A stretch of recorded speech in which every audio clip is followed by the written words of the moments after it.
13, with the star of Paramount Pictures, Alan Ladd, as Dan Holliday.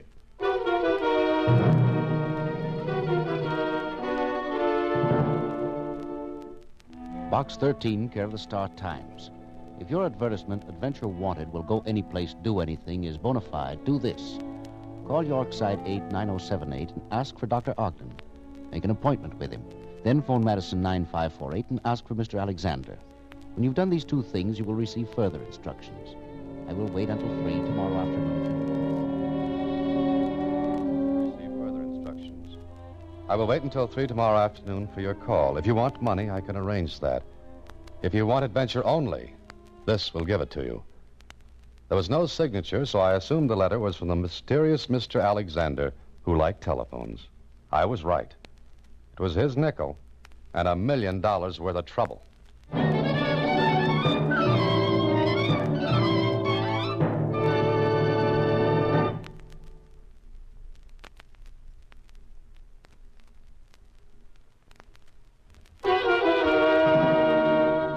And now, back to Box 13 and Dan Holliday's newest adventure, The Clay Pigeon.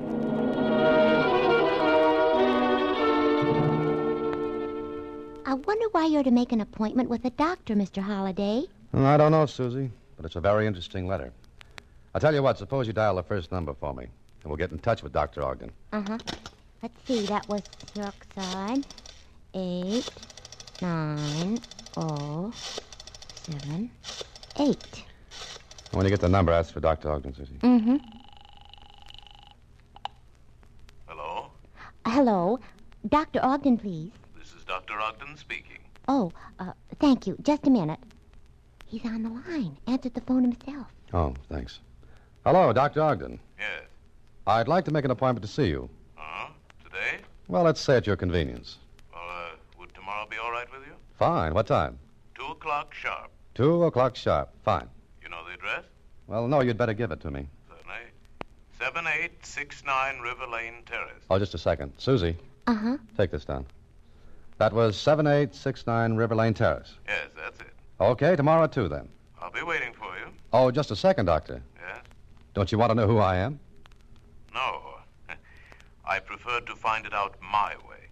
Goodbye. What'd he say? I don't know, but it sounded like I prefer to find it out my way. Well, what's he mean by that? I wish I knew. Let's call that other number, Madison 9548. Want me to get it for you? Might as well. There's no fun being on first base if there's a chance of scoring. Go ahead. Now, what kind of a doctor prefers to find out the names of his patients his own way? Hello? Mr. Alexander? Yes, who's this? Just a second. Here he is, a party of the second part. Oh, okay. Hello, this is Box 13, Mr. Alexander. Oh, yes. Did you call Dr. Ogden? Yes, I did. I have an appointment with him for 2 o'clock tomorrow afternoon. Good. Will you keep it? Well, that all depends on what's going to happen next. I think you'll like it. Now, can you remember a name and a message? Well, I think so. I've remembered my own name for a long time. Good. Here's the name. Listening? I'm still here. Matthew Carey. Did you get it? Matthew Carey, right? Yes. Now, remember this. The dead shall not stay dead. Did you hear it? I thought you said the dead shall not stay dead. That's correct. It's not difficult to remember. You're right, Mr. Alexander. But now that I have the name Matthew Carey in the message, what do I do with him? I think you'll know what to do when you see Dr. Ogden. Goodbye. Hey, Alexander. Hey. He hung up, huh? Yeah, he hung up. Susie, this is either a big rib or it starts out as one of the craziest chases I've ever had. Well, all you can do is see Dr. Ogden tomorrow at 2. Yeah, see Dr. Ogden tomorrow at 2. Okay, Susie, hung for a sheep as well as a lamb. Dr. Ogden will see me tomorrow. So, the next day at 2 o'clock sharp, I pushed a bell button underneath the neat little brass plate that said Dr. Ogden. I waited, and the door clicked and swung open by itself. I stood in a dimly lighted hall. I was getting accustomed to the lights when the door closed behind me. Then I heard... Please come down the hall. Where are you? Second door to your left as you walk this way down the hall away from the front door. Oh, thank you.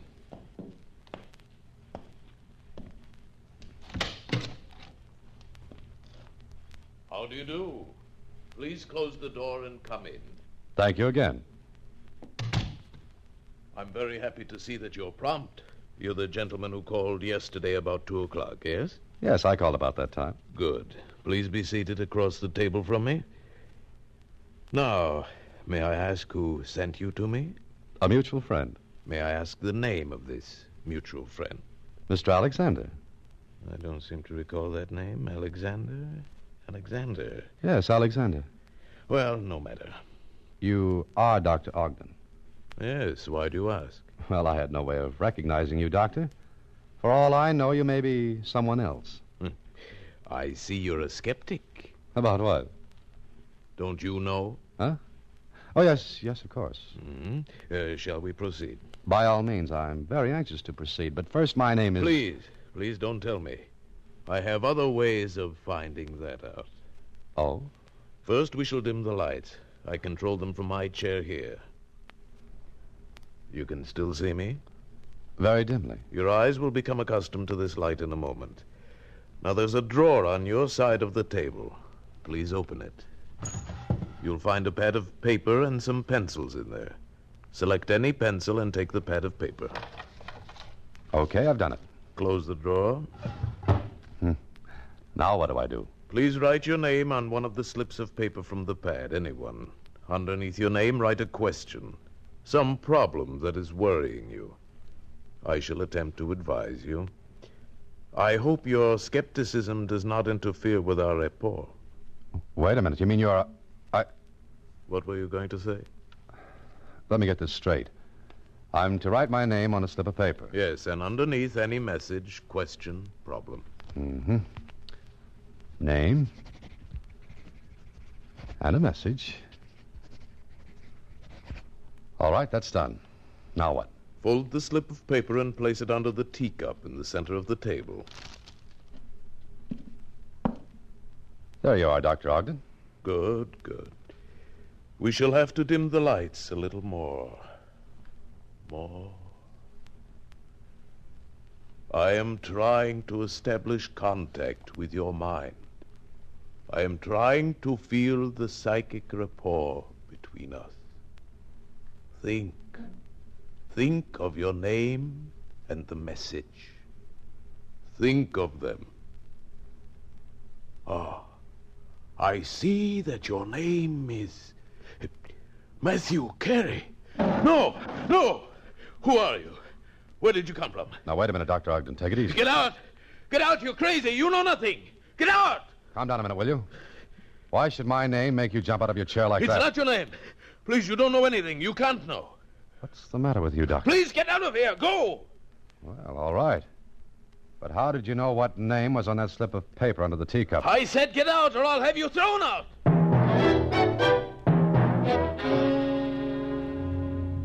Well, for an invitation like that, what else is there to do? I left Dr. Ogden feeling a little as though I'd struck a match and a house a mile away went up in flames. Who was Matthew Carey? More important at the moment, who was Mr. Alexander? I stepped into a drugstore on the way back to my office. Dialed Madison 9548. No, Mr. Alexander. It was a payphone in a market. It seemed that Mr. Alexander had sat patiently waiting for my call to him. Later in my apartment... Hello? Mr. Holliday? Mr. Alexander. Yes. Which market are you calling from now? So you called back, eh? Yes, I called back. Look, Alexander, if it was your intention to frighten Dr. Ogden out of his next 10 years, you did. It was my intention, Mr. Holliday. Wait a minute. You know my name, my telephone number here at my apartment. How come? I saw you go into Dr. Ogden's. When you came out, I followed you. Very simple. Elementary. Okay, suppose we go to a little higher learning now. Who is Matthew Carey? And why did that name and message frighten Ogden out of his wits? Are you interested, Mr. Holliday? I think so, Mr. Alexander. But I'd like to know what the game is. Will you go on with it? I'll admit it has its points. Good. Well, then, you saw the reaction the name and message got from Dr. Ogden. The electric chair would have been a little less irritating to him. Then play along.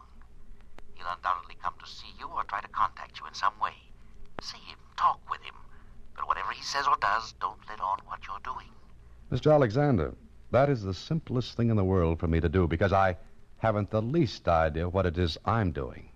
When he contacts you, be mysterious. Pretend you know something. What makes you think that I'm that good an actor? Please do it. You won't be sorry. I still think it's a joke. Oh, it is, Mr. Holliday. But the joke is on our friend Dr. Ogden. Oh, he's not laughing. He doesn't have a sense of humor. But will you play along for just a little while longer? If you'll tell me one thing. And what's that? Where does it all end? And what good is it doing you? I'm not sure where it will end. As for the good it does me, it will keep me from being killed. Good night.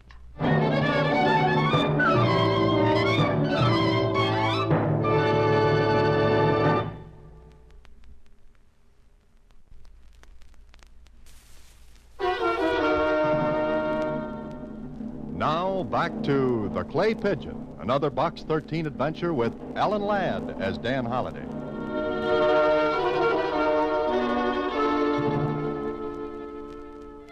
Well, Mr. Alexander's last words sat me up straight. I wanted to go to the police, but with what? I'd never seen Mr. Alexander, and as far as I knew, he had a lot of nickels to put in phone slots. He'd never give me a chance to trace a call. So I sat tight and waited. And I didn't have too long to wait because that same night... Yes, who is it? Dr. Ogden. Mr. Holliday, may I see you? Oh, Dr. Ogden. Just a second. How did you find me? Psychic rapport? No, I followed you earlier this afternoon. Oh. Did you have company? Company? Skip it. Is there something on your mind, Dr. Ogden? Yes. Look here. Why did you come to me this afternoon? Maybe because of Matthew Carey. How did you know? Who are you? You followed me here. You came to my apartment. You ought to know my name. Yes, Holliday, but that isn't your real name. For heaven's sake, man, will you please talk? I'd like a little time to think it over. Then you haven't gone to the police? No, I haven't. Do you want me to? Are you crazy? How much do you think I know, Dr. Ogden? Look, Holliday, or whatever your name is, I'm willing to pay you to keep quiet. You must realize, of course, I don't have to pay you a cent. Oh, of course you don't.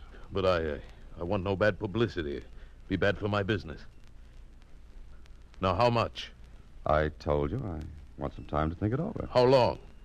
I'll let you know when I'm ready to talk business with you. Meanwhile, you'll not go to the police? No, Dr. Ogden, I won't go to the police. Thank you. I assure you, Mr. Holliday, you won't be sorry. I hope not. Now, good night, Dr. Ogden. Good night, and you will let me hear from you. I promise just as soon as I come to a conclusion. Then, good night. For a moment, I stood there after Ogden left. I listened to make sure he had gone. Then I stepped out into the hall and down the stairs into the lobby. Ogden was out of sight. But to make sure, I asked the clerk. Yes, I saw him, Mr. Holliday. He's gone. Thanks. There was no one with him. I didn't see anyone. Okay, I'm going to step outside for a minute and be right back.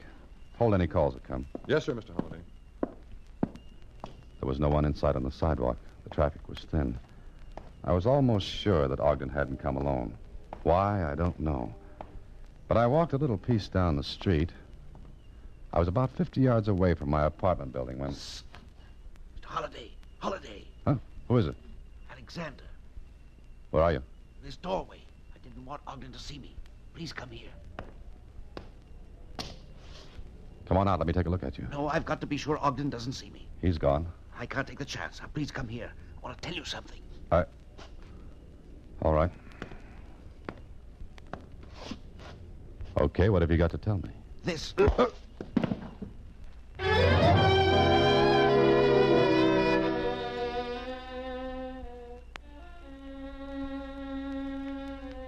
better now, Mr. Holliday? Oh, how'd I get back in the lobby? I found you. How did you happen to be looking for me? Well, there was a call for you. I stepped out on the pavement and saw someone lying in that doorway. Yes, and there I was, all tucked away. The original Clay Pigeon, Dan Holliday. Shall I call the police? No, wait a minute. You've got your wallet. My watch, my change, my ring. There's nothing missing? No, not a thing missing. Well, that's funny. The word you want is peculiar. It's anything but funny anymore. But I would like to know why he slugged me and then left me with all my money and... Your keys. Have you got all of them? Yeah. Yeah, they're all here, but look at this one, Charlie. You see anything? Well, yeah, there's some green stuff on it. Modeling clay. Looks like it. So Mr. Alexander wanted to make an impression of this key to my office. Why? Charlie, someday I'm going to catch up with Mr. Alexander and get an answer to a lot of questions.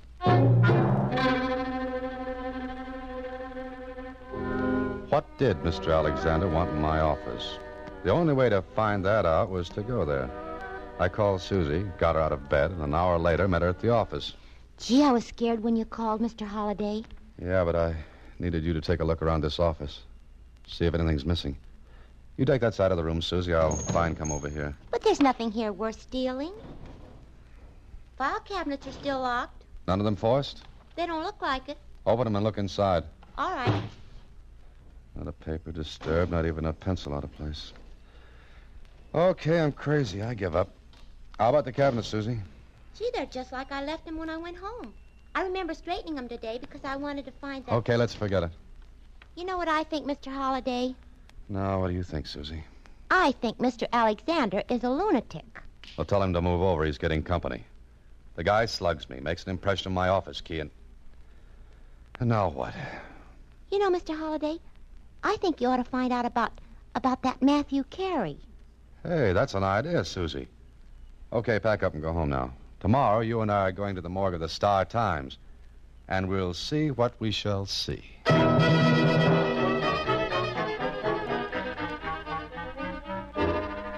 It took Susie and me the better part of 2 hours to dig through old files. But finally we came up with something. Susie read a paragraph to me. A paragraph from a Sunday supplement. The murder of Matthew Carey has never been solved. The only suspect was Marvin Smith, who disappeared mysteriously and has never been located. Carey and Smith were partners in a mind-reading and psychic act, and they... Hold it, Susie. Does that give you a hint? More. It tells me Dr. Ogden's real name. Marvin Smith. Susie, Ogden is a mysteriously disappeared suspect. Sure, but who is Mr. Alexander? Go ahead, read some more. Okay. Matthew Carey's body was claimed by a brother, Philip Carey. Philip, at his brother's inquest, was dramatic in his denunciation of police and in his vow to track down his brother's killer. Later, he too disappeared.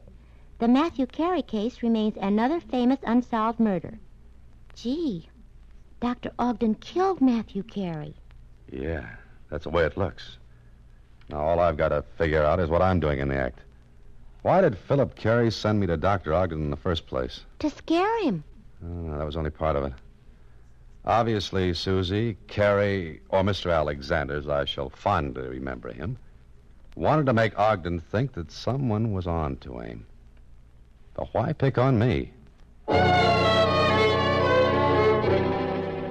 Later, I called the police and let them know that Dr. Ogden and Marvin Smith were one and the same.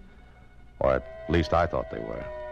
The police went in to see him, but once more he had dropped off the face of the earth, and I looked like a prize sap for giving the tip-off. Then that afternoon... Want me to answer it, Mr. Holliday? I bet let me take it, Susie. Hello? Holiday? Yeah. Dr. Ogden, isn't it? Yes. Where have you been? Listen to me. I agree to your terms. You what? I said I agree to your terms. Oh. You agree to my terms? Well, that's nice. I can't talk any longer. I've got to go now. But I agree to your terms. Goodbye. Ogden.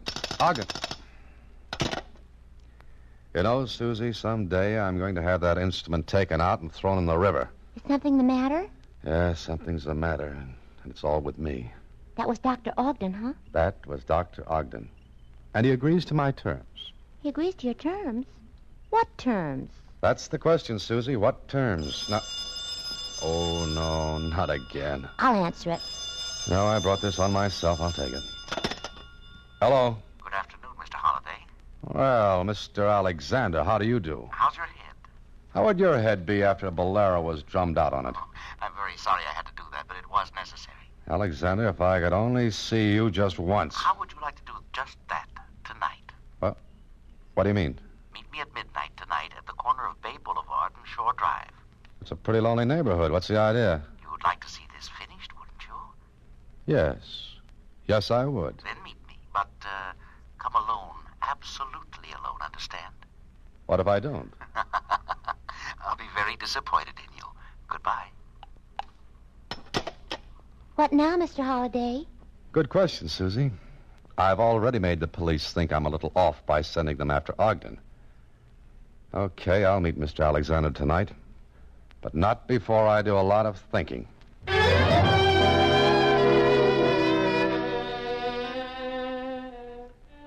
So I thought, and made up my mind to meet Alexander. But I also made up my mind to get there ahead of time. So I drove to within 3 blocks of Bay Boulevard and Shore Drive, parked, and began to walk quietly. I stayed in the shadows and made sure I wasn't being followed. Then I saw him. A man crouched behind a billboard. Someone had the same idea I had. Get there early and avoid the rush. Well, at last I was going to meet Mr. Alexander, but not face to face. I crept up in back of him and... Easy, Alexander. Take it easy. Holiday. Huh? Ogden. Please. I was going to meet you as you asked. I was just seeing if everything was clear. Meet me? At Bay Boulevard and Shore Drive? Yes, that's what he said. I said? Let that go for a minute. Why are you waiting a block away from the corner? Why, I told you I just wanted to see if all was clear. Hold still a minute. Oh, nice gun you've got here, Dr. Ogden. Was I going the way of Matthew Carey? No, I swear it. Look, see? I brought the money. $5,000, as you said in your letter. Letter? What letter? This one. Give it to me. And stand a little distance from me. Do you want more? I'll get it. Only please, don't kill me. Please. Shut up. Was this letter sent to you? Yes, Why are you asking that? Oh, now I get it. I think. Huh? Look, Ogden, it's still 20 minutes before midnight. You're going to do what I say. Walk to the meeting place. I'll join you at midnight, and you pass over the money. But I'll keep your gun just in case. What are you talking about? You'll do as I say, or we'll go to the police right now. Mr. Marvin Smith. Smith? Oh, that hit home, didn't it? Okay, we wait 10 minutes, and you start toward the meeting place.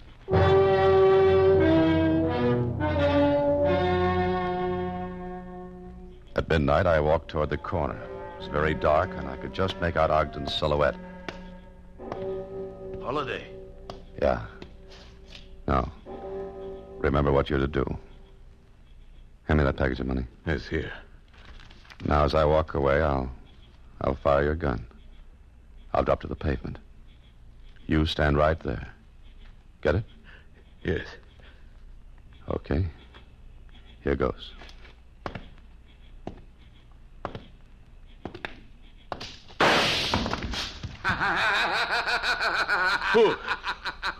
Who is it? Hello, Smith. Philip.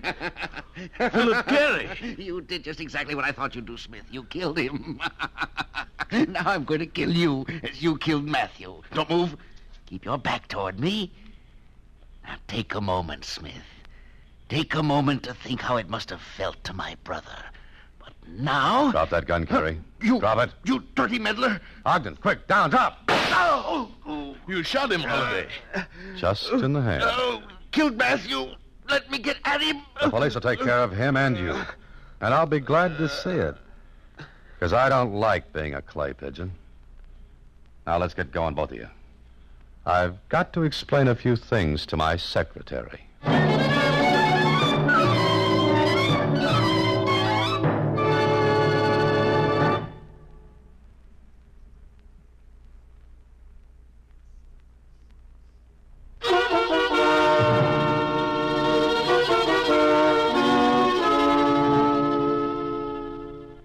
So Mr. Alexander, or Philip Carey, took just one piece of stationery and wrote Ogden a blackmail letter on your typewriter.